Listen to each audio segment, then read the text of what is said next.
And open your English book at page 67.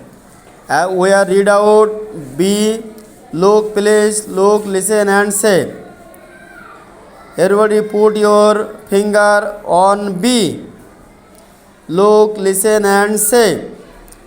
Show me your book, please.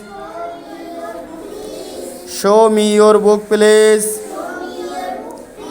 Show মানে দেখানো, me মানে আমাকে, আমাকে দেখাও, ইয়োর মানে তোমার, বুক মানে বই, আমাকে তোমার বই দেখাও, প্লিজ মানে দয়া করে, অর্থাৎ দয়া করে তোমার বই আমাকে দেখাও। তার পাশে আছে দেখো শিওর টিচার, শিওর মানে অবশ্যই, টিচার মানে শিক্ষক, অবশ্যই শিক্ষক। তার নিচে দেখো ওপেন ইয়োর বুক প্লিজ, এবং তোমার বই খোলো। ওপেন মানে খোলা, ইয়োর মানে তোমার, বুক মানে বই, প্লিজ মানে দয়া করে, অর্থাৎ দয়া করে তোমার বই খোলো।